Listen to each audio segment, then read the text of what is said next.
Kamu pasti tahu, atau seenggaknya pernah lah kerja bareng orang yang kayak gini. Orang yang benar-benar jenius, selalu punya rencana buat segala hal. Oh iya, si pemecah masalah terbaik di ruangan kan, yang otaknya jalan terus. Bener banget, otaknya tuh kayak mesin yang dilumasi dengan sempurna. Tekan tombol A, yang keluar pasti hasil B. Nggak ada ruang buat kejutan sama sekali. Ya, tipe-tipe orang yang hidupnya penuh dengan metrik dan data gitu loh. Nah, iya.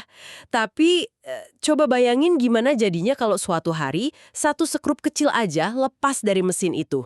Terus seluruh mesin raksasa yang udah dia bangun susah payah, hancur berantakan di depan matanya sendiri. Gila sih, pasti bakal jadi bencana banget buat ego dia. Makanya, hari ini kita bakal masuk ke sebuah cerita yang bisa dibilang ini misi kita buat ngebedah sebuah ilusi yang paling sering menjebak kita.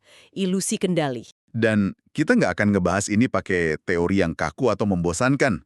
Kita bakal dengerin sebuah kisah nyata yang super dramatis tentang seorang pria bernama Arion. Betul. Ini tuh cerita tentang gimana algoritma kesempurnaan seorang manusia bisa runtuh total, cuma dalam satu pagi aja. Dan pemicunya nih yang bikin ceritanya merinding. Karena dunia Arion ini runtuh bukan gara-gara krisis finansial atau perusahaannya bangkrut. Bukan, sama sekali bukan. Dunianya hancur gara-gara satu hal sepele yang paling sering luput dari data manapun, yaitu perasaan manusia. Nah, coba kamu dengerin ini dan bayangin adegannya ya. Matahari pagi baru aja nyusup masuk lewat jendela dapur mewah mereka. Normalnya kan cahaya pagi tuh bikin anget ya, kayak ngasih harapan baru gitu. Iya, tapi pagi ini beda. Buat Arion, cahaya itu kerasa tajam banget. Kayak lampu interogasi yang menyilaukan gitu loh. Suasana dapurnya hening banget. Saking heningnya, pasti kerasa mencekam. Banget. Cuma kedengeran suara denting sendok yang beradu sama piring keramik. Di seberang meja ada istrinya, Elena. Dia duduk diem, natap mangkuk supnya yang udah dingin. Terus matanya bengkak habis nangis semalaman kan? Bener, Elena nangis semalaman suntuk karena kucing tetangga mereka, Mochi, baru aja mati tertabrak. Nah, buat Arion yang selalu mode waspada penuh, dentingan sendok itu tuh pasti kedengeran memekakkan telinga. Dia ngerasa ada anomali nih di sistemnya. Iya, karena logikanya Arion jalan kan. Istrinya sedih gara-gara kucing milik orang lain. Buat dia, ini tuh ketidakefisienan energi. Betul banget. Dan disinilah ceritanya jadi makin gak masuk akal. Asli, ini bagian yang bikin aku merinding pas pertama dengar.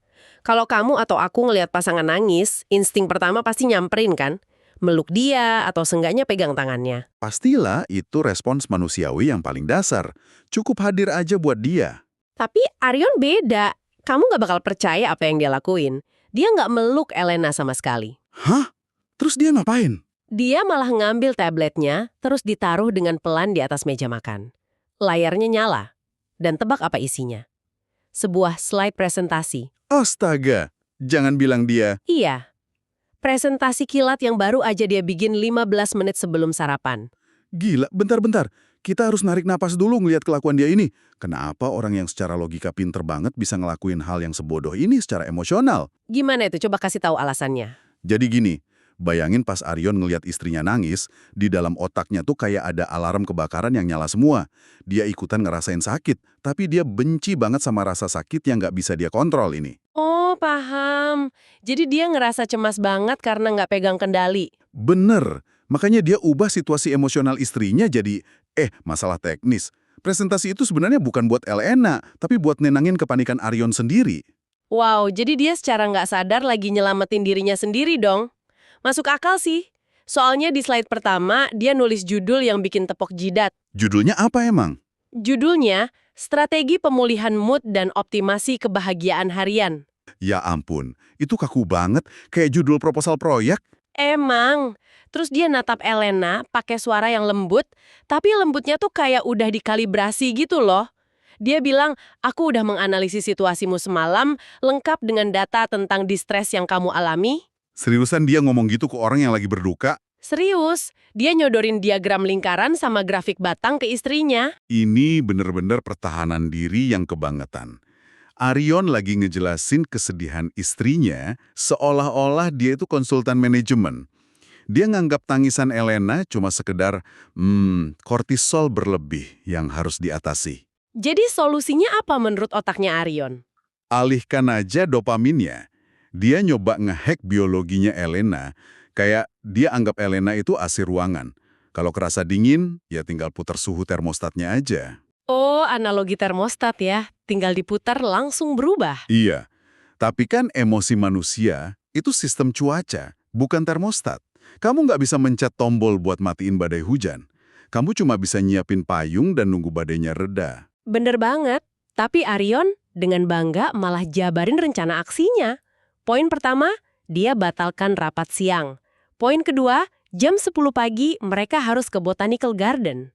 Kenapa harus ke sana coba? Karena menurut datanya Aryan, ngelihat warna hijau bisa nurunin stres 18%.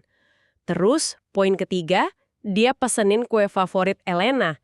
Dan yang paling parah, ini solusi pamungkasnya nih. Aduh, aku mulai takut dengar kelanjutannya. Apa solusinya? Dia senyum penuh kemenangan, terus bilang kalau dia udah transfer uang ke tetangga mereka Butati. Buat apa?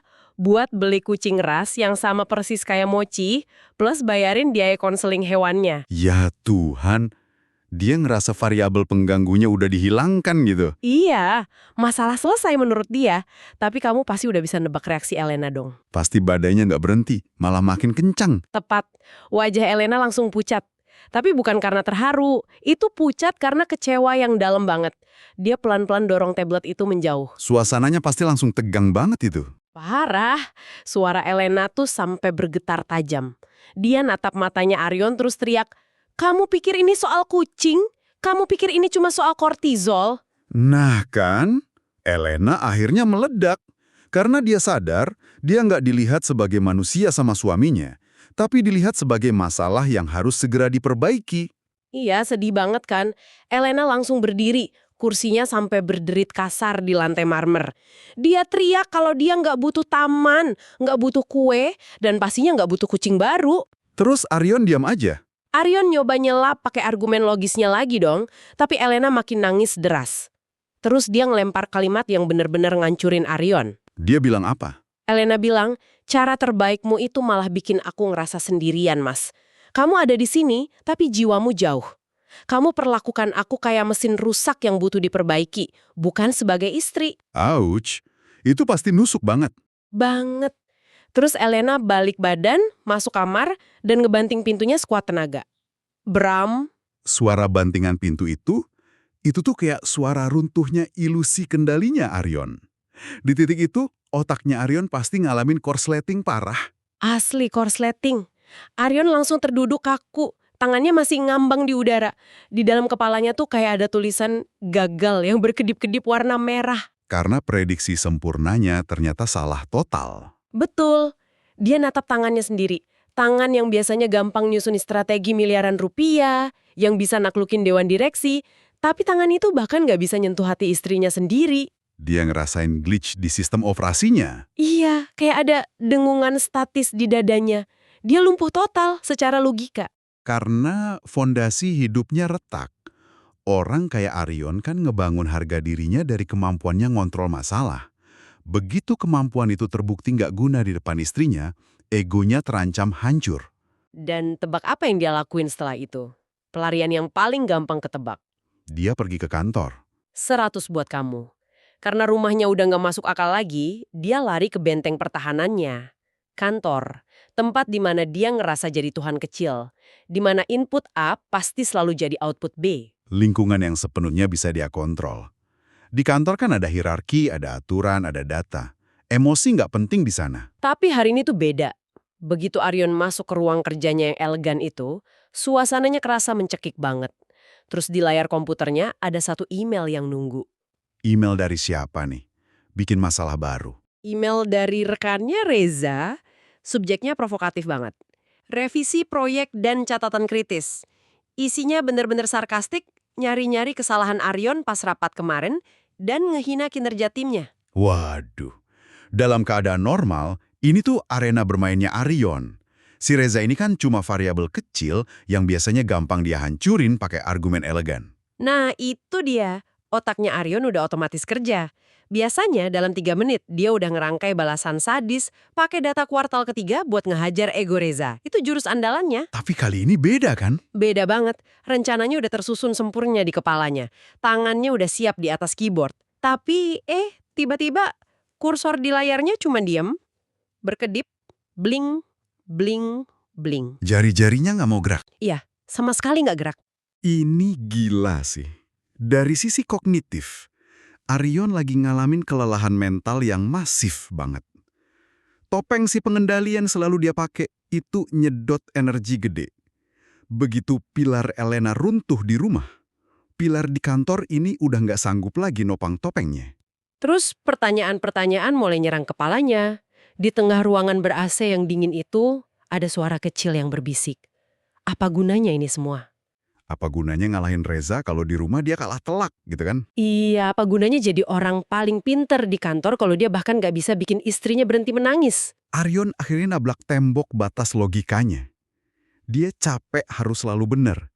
Dan yang paling nyeremin buat orang yang gila kontrol itu adalah sadar kalau kontrol yang dia banggain itu sebenarnya cuma ilusi. Nah, karena capek mental itu, Aryon ngelakuin hal yang bener-bener irasional. Dia nggak pernah kayak gini seumur hidupnya. Tanpa pikir panjang, dia pencet tombol power, matiin komputernya. Layarnya langsung hitam. Betul, dia nyambar jaketnya, ninggalin email dari Reza yang belum dibales, terus jalan keluar kantor. Dia turun ke jalanan Jakarta yang lagi panas-panasnya, bising, penuh asap knalpot. Terus dia pergi kemana? Dia jalan terus tanpa arah yang jelas, sampai kakinya ngebawa dia ke tempat yang selama ini dia anggap paling nggak efisien dan buang waktu. Jangan bilang dia ke taman kota. Dia masuk ke taman kota. Itu simbolis banget. Taman tuh kebalikannya ruang kantor. Di taman, semuanya tumbuh organik.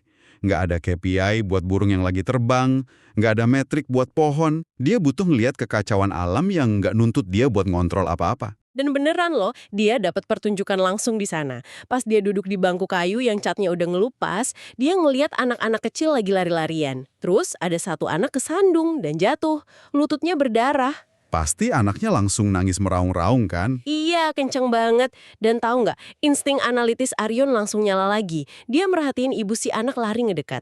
Aryon nungguin si ibu ngeluarin kotak P3K, atau ngasih solusi logis, atau malah nyeramahin anaknya soal hukum gravitasi. Dia ngarepin si ibu pakai pendekatan termostat kayak yang dia lakuin ke Elena tadi pagi. Tepat, tapi ibu itu sama sekali nggak ngelakuin itu.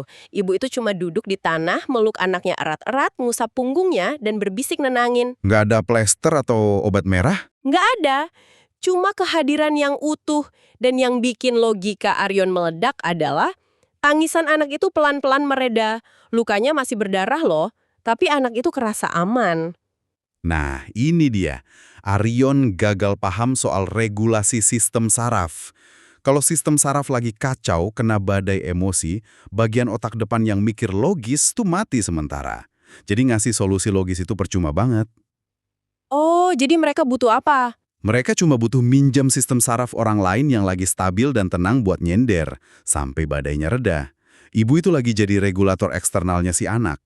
Dan itu juga yang sebenarnya Elena minta dari Arion pagi tadi. Tapi Aryon malah nyodorin grafik batang sama kucing baru. Iya, parah kan? Nah, di tengah kebingungannya ngelihat ibu dan anak itu, tiba-tiba ada suara dari sebelah kanan Aryon. Suara laki-laki tua bilang pelan, "Burungnya nggak peduli kamu siapa, nak." Wah, siapa tuh? Aryon sampai terlonjak kaget. Ternyata dari tadi ada bapak-bapak tua pakai kemeja lusuh di ujung bangku. Namanya Pak Dharma. Dia lagi naburin remah roti ke sekawanan merpati dengan santai banget. Dia bahkan nggak noleh ke Aryon. Pasti radar analitisnya Arion langsung jalan lagi buat menganalisis si bapak ini. Pasti dong, dia langsung nyoba memindai profil Pak Dharma. Baju pudar, umur tua, ngasih makan burung di taman. Kesimpulan cepat otaknya Aryon, oh ini pensiunan kesepian atau tunawisma. Padahal analisis itu gagal total nantinya. Bengar, Aryon nanya agak defensif gitu. Maksud Bapak, terus Pak Dharma noleh, matanya keruh tapi tajam banget, seolah bisa nembus jas mahalnya Aryon. Terus Pak Dharma bilang apa? Pak Dharma bilang, burung-burung ini nggak tahu apakah kamu itu seorang direktur, tukang sapu, atau suami yang lagi kebingungan karena istrinya marah. Burung cuma peduli satu hal, tanganmu kosong, mereka pergi. Tanganmu ada isinya, mereka datang. Sesimpel itu. Gila, ini dalam banget. Arion yang terbiasa hidup dari transaksi sosial sama validasi otoritas, tiba-tiba ketemu orang yang nggak butuh apa-apa dari dia. Semua daya manipulasi Arion langsung nggak berguna di depan Pak Dharma. Makanya, Arion ngerasa terancam. Dia nyoba jaga jarak sama egonya, terus jawab datar, "Saya tidak sedang memberi makan burung."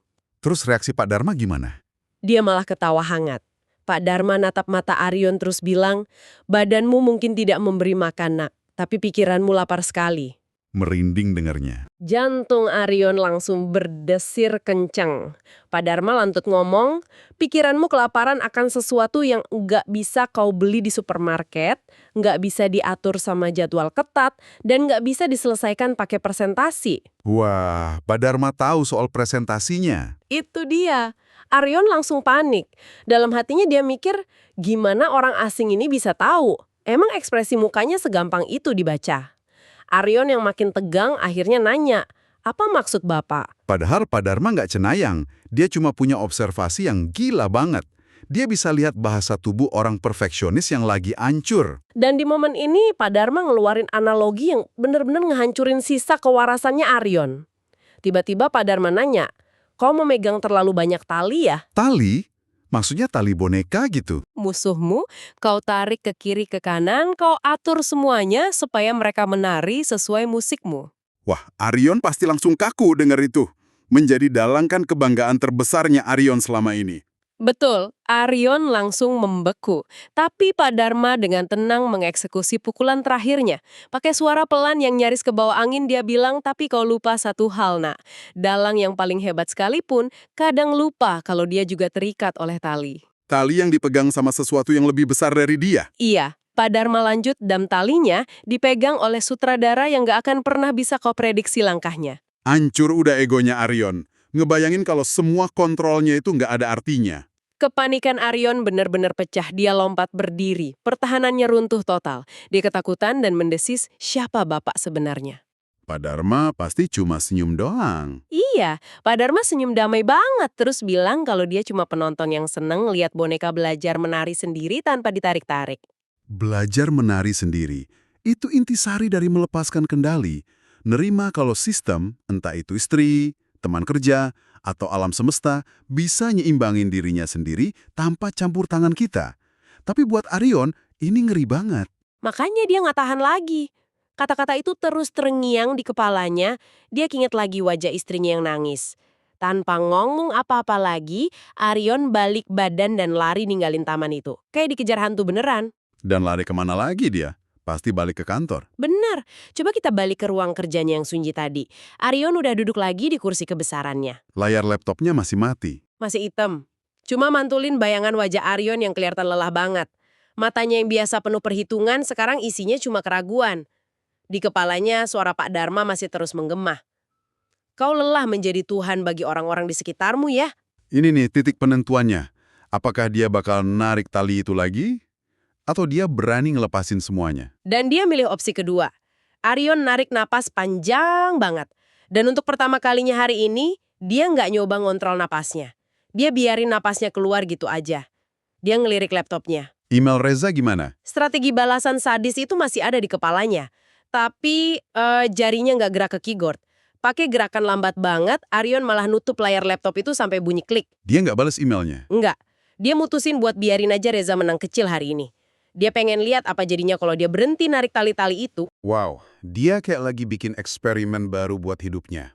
Apa yang bakal terjadi kalau variabel kontrol ini beneran dia hapus? Apakah sistemnya bakal meledak atau malah nemuin keseimbangannya sendiri? Bener banget. Terus ada getaran penasaran yang aneh di dadanya. Rasa takutnya hilang, dia bersandar santai di kursinya. Dia biarin aja keheningan nguasain ruangan itu tanpa rencana apa-apa lagi. Di luar jendela, awan bergerak pelan, nggak peduli sama Arion, jalanin skenario raksasa yang nggak akan pernah bisa dia kontrol. Dan ternyata dunianya nggak kiamat pas dia lepasin kendalinya kan? Ini benar-benar ngebuka mata kita kalau kelemahan sejati itu bukan saat kita kehilangan kendali, tapi justru saat kita terlalu ketakutan buat ngelepasin kendali itu. Setuju banget. Makanya sebelum obrolan kita hari ini selesai, aku pengen ngajak kamu yang lagi dengerin buat mikir sejenak. Coba renungin deh, dalam hidup kamu sendiri detik ini juga, tali mana sih yang lagi kamu genggam terlalu erat sampai bikin tangan kamu pegal dan lelah? Pasti ada satu atau dua tali yang kita paksain buat terus kita tarik. Iya, dan coba bayangin, apa yang kira-kira bakal terjadi kalau hari ini aja kamu lepasin satu tali itu dan ngebiarin orang di ujung sana nemuin cara narinya sendiri?